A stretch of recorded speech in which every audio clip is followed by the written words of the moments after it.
Thank you very much. I will, in this shortened version of my paper, I will reflect on the Magisterium on the linking of the logics of market, state, and civil society, which is the general theme of this workshop. In Evangelii Gaudium, Pope Francis seeks to awaken consciousness to the scandal of a humanity which, despite ever greater potential at its disposal, has yet to succeed in overcoming some of the social plagues that humiliate the dignity of the person. In line with the magisterium of his predecessors, Pope Francis declares his emphatic opposition both to ideologies that defend the absolute autonomy of markets and financial speculation and to an attitude of indifference that characterizes today's political, economic, and social situation.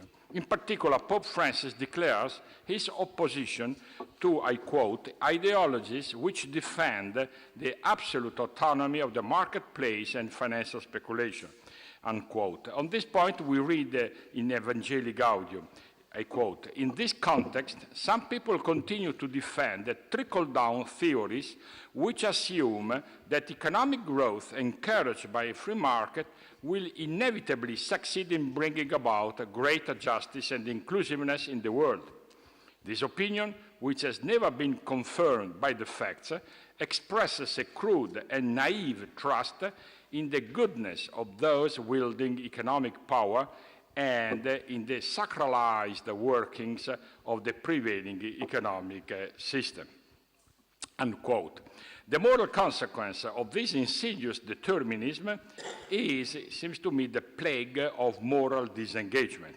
And I found this definition of moral disengagement again in Evangelii Gaudium, where Pope Francis writes, I quote, to sustain a lifestyle which excludes others, or to sustain an enthusiasm for that selfish ideal, a globalization of indifference has developed. Almost without being aware of it, we end up being incapable of feeling compassion at the outcry of the poor, weeping for the other people's pain, and feeling a need to help them, as though all this were someone else's responsibility and not our own responsibility. Now, unquote, it is an acknowledged fact that in our time the market and the cultural contract on which the market is based have grown progressively more important in our life. There are those who believe that the global market will recreate social obligation and rebuild human relationship, and that they want everything in our social, political, and cultural life to be directed to the efficiency of mechanism and the effectiveness of procedures. The good news, so to speak, of competition and globalization seem to have become, in recent years, the true ideology of the post-Fordist society, a sort of single thought. Catholic social teaching, instead, believes that a new human dimension to all this integration of the economist through the market is needed, and that a model of development is good, as a good one, not only for the efficiency of the results it achieves, but also for the ability to take into account the whole human being in all his dimensions and all the human beings, bearing in mind the right of each individual to realize his or her potential and aspirations. While the Magisterium underlines this aspect, it does not at all, as some would wish, reject the market, the social role of private enterprises and finance. Rather, Caritas, Veritate and Evangelii Gaudium hold that everyone can help make the rules and build the institutions to select the aims and decide the priorities by which the economy is governed. And if in the teachings of the Church there is critical reference to the dominant model of development, this is not because its enormous potential and the benefits it has brought to humankind are not acknowledged, but because such potential is too often exploited to create inequalities rather than to enhance solidarity. Now, having said so, a peculiar feature of our times is the emergence of a triadic model of social order. For much of the history of industrial and post-industrial capitalism, political conflict has been between state and market. The issue being whether to use a state mechanism for the regulation of the excesses of market players and for distribution, or conversely, to privatize activities to the benefit of market players. This has been called by Professor Donati, to my right-hand side, the lib-lab pendulum. In certain historical period, the pendulum goes towards the lib, in other historical towards the lab.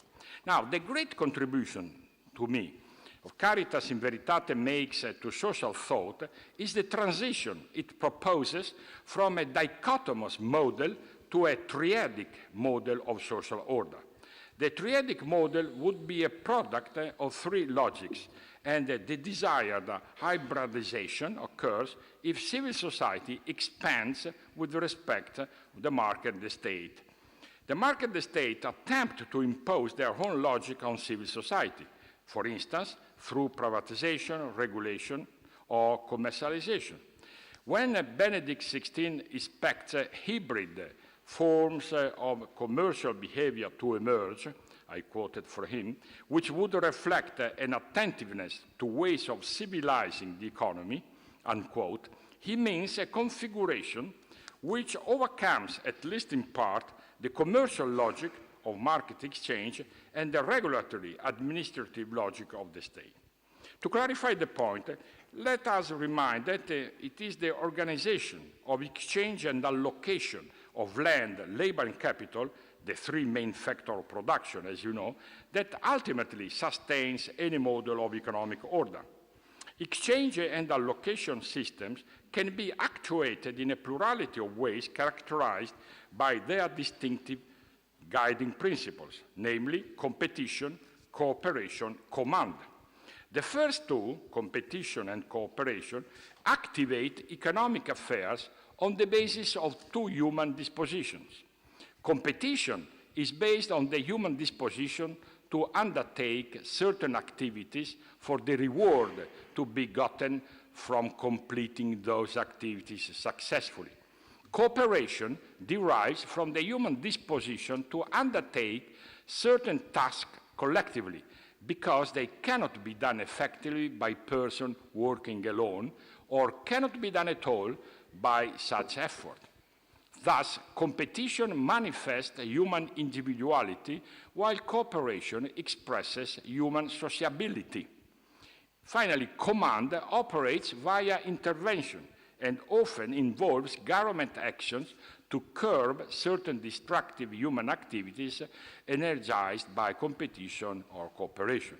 Each one of the three organizing principles rests on a different social value. In the absence of these values in society as a whole, the principles cannot be used effectively to organize economic affairs. Competition depends on the value of individual freedom. If persons are not truly free to act, they cannot compete.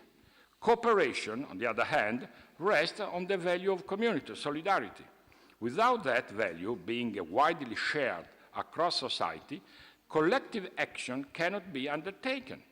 Command, finally, rests on the value of social justice in the sense that it is necessary for collective action to stop the powerful from subordinating and exploiting the weak.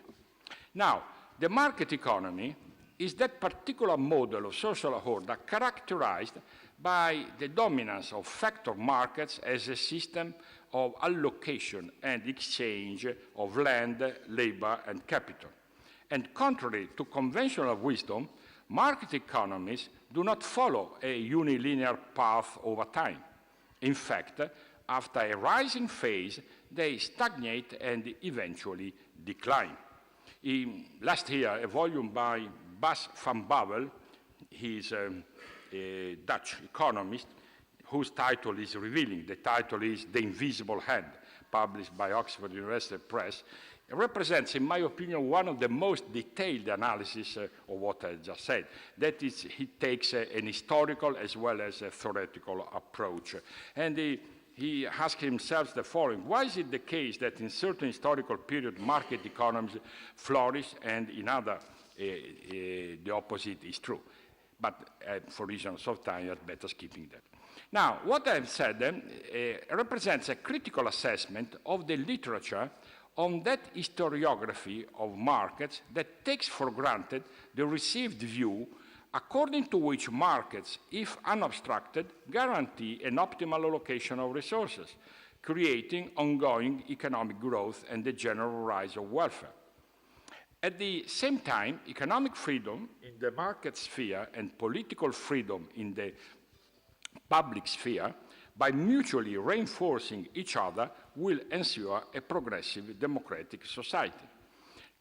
Catholic social teaching tells us why such an assertion, being the result of assumptions that do not take into consideration historical reality, is devoid of any theoretical solidity. There is an important methodological message stemming from this argument. This is that if we really want to understand the process of structural change, we have to deal with the interaction of institutions, economic growth, and social structure, and analyze the feedback cycle between these three elements at the macro level. When this is done, one would discover, for instance, that it is not technology that drives historical change, just because technologies are not autonomous, being a product of society. Not only this, but one would also discover that more than being the result of markets, freedom is a precondition of market development. In this regard, of special interest, especially today, is the link between market economies and inequalities. What should be done to avoid then stagnation and decline? Catholic social teaching indicates the need to enhance non-market system of exchange and allocation, what today are called non-profit organizations, third sector organizations, cooperative firms, social enterprises, B Corps, as they are called in the United States. In other words, organizations that pursue multiple goals, including societal ones. Just because the rise of factor markets to dominance went hand in hand with the erosion of family and kinship bonds, guilds, commons, etc., it is necessary to find ways to compensate for negative externalities of market exchanges by means of mission-driven organizations practicing principles such as reciprocity and redistribution. The ideal that moves this organization can take various forms. It can be in the type of activity that is carried out, or in the reasons why the organization exists at all, or again, in the way of carrying on the activity as regards its form of governance or its organizational structures. These aspects must be present together in a values-based organization, even if to different degrees, since it is difficult to imagine, for example, that motivation towards an intrinsic good would not be linked to a form of governance that is appropriate to this, since, as we know, the new wine of this mission usually need the new wineskins to hold it. This organization exhibits two main characteristics. First, the activity carried out by an organization is an essential part of its identity, since that activity is generated by its vocation, as this represents its values, its identity, and the mission of the organization. On the other hand, in a mission-driven organization, the activity carried out cannot be separated from the results achieved. The activity carried out is therefore a constitutive part of the objective which the organizations aim to achieve. Second element, the identity of the organization is an essential element, even if it is a dynamic reality in continual evolution with its environment and through history. It is not a formal or abstract factor, but is profoundly linked to the people who share it. Now, which a precondition of successful utilization of corporative associability are required? That is a fundamental and a big question. And perhaps in these days we will have possibility of discussing thoroughly on this. Let me only mention in this occasion that the notion of the market, state, and civil society relationship stemming from the recent Magisterium lies in a radically different perspective from those prevailing today. The central idea is that of experiencing human sociability, which is more than sociality, within, not besides or before or after normal economic life. It tells us that principles different from profit can find a place within economic activity itself. That is, to me, a novel fact. In particular, Caritas in Veritate represents a big novelty from this point of view. It thus certainly goes behind the view that sees the economy as an ethically neutral place based solely only on the principle of exchange of equivalence. For it is the economic moment itself which, depending on the presence or absence of these other principles, becomes civil or uncivil.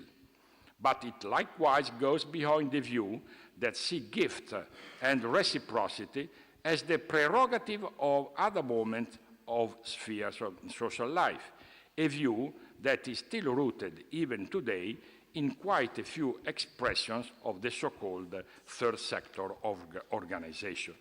Now, it is a fact that all societies depend on three different principles in order to develop harmoniously and be viable. The three principles are exchange of equivalence, redistribution of wealth, and reciprocity. All societies are aware of this triadic structure, even though only two of these principles have time after time been incorporated into the models of social order that have been developed historically, in particular even in recent time. Now, the central idea emerging from Caritas, Veritate and Evangelii Gaudium is to aim for a model of social order in which all three principles can coexist, and so find real spaces in which they can operate in practice. So the final question is how to organize the dialogue among market, state, and civil society. That is the other big question, still waiting for a proper answer. Now, the central claim of the triadic model is that behavior, social, economic, or political behavior, cannot be understood exclusively either in terms of the preferences and choices of individuals or in terms of the imposition and identities of collectivities. This view rejects the tenet that everything can be reduced to the rational calculation of competing individuals. But it is equally hostile to the inverse fallacy that holistic entities, such as classes, nations, systems, can explain outcomes. The triadic model suggests that between private market and state lie a large number of recurrent patterns of collective behavior, expression of the intermediate bodies of society. These bodies may seem suboptimal in their performances, but they save on search and information cost while supplying a psychological reassuring familiarity to those who rely on them. Persons may even come to value intrinsically their participation in these institutions, quite independent of the extrinsic benefits they may procure. So the evolution of this non-market and non-state sector may not be just a passive reflection of the demand for its services by individuals or authorities, but may have a dynamic of its own. On this, I believe the paper by Adrian Pabst has had the important consideration. These entities share a common property, namely their intermediate position between two sets of actors, individuals, which may include families and firms, and authorities, private as well as public. They must draw their resources from both in varying mixture according to the type, because they depend on the former for membership, which includes not just their financial contribution, but also their voluntary compliance with institutional norms. They depend on the latter for recognition, not just legal status, but also fiscal exemption, budgetary subsidization, etc. Hence, the study of such intermediaries cannot ignore the preferences of individuals any more than it can the commands of the state agency, but it is reducible to neither. The serious challenge to be taken is therefore how to organize the dialogue among the three vertices of the triangle in order to moderate and mediate the conflicts that are bound to arise between different needs, aspirations, and claims. There are many ways of handling these problems of conflicting interests and policy compromise in capitalist societies, and none is a priori necessarily more efficient than the others. What may work well in one country, because it has a particular history, may not do so well for another country. However, what can be said in general is that the first asset of community organizing is a new way of articulating, as I said before, the relationship between market, state, and civil society. Implicit in such a practice of democratic politics is first a conception of civil society as a complex body in which different economic, state, familial, and religious institutions interact by way of convergence, cooperation, and communication. Second, it implies a vision of both sovereignty and democracy that recognizes the essential plurality of the political order and thus seeks to build a common life through the coordination rather than the annulment of differences and particularities. Third, it requires the recognition that when left to itself, the market leads to the general commodification of all social relationships and creates forms of domination and exclusion. Accordingly, there is a need to recreate a participatory economic democracy that reaffirms the subordination of economic relations to social ones by introducing legislations that protects the vulnerable, by creating alternative forms of mutual aid, and by instituting associational modes of production that uphold the dignity of labor. Now, a specific area of great interest where to test the validity of the triadic model is the one dealing with the notion of development as transformation. Human development is a transformational project. It is about changing people's lives for the better. This seems obvious, but the transformative nature of development has controversial implications that are rarely explicitly considered. Do the people concerned agree that their lives are deficient?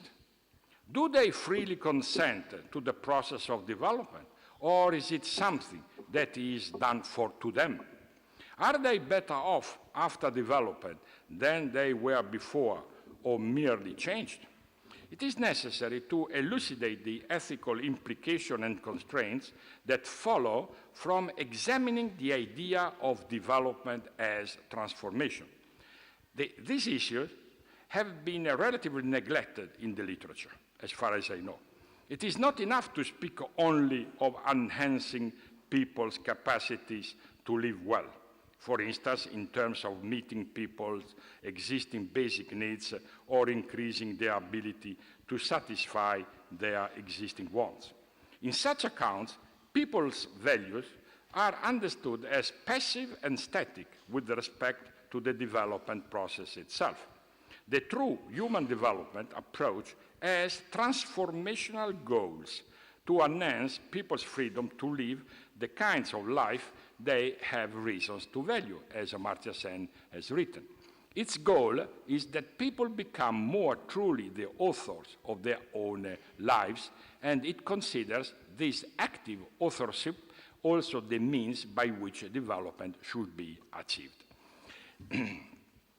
Now, I am approaching the end of my time, and so let me move to the conclusion with a remark about the hybridization of social institutions as a phenomenon that is well advanced and also well researched.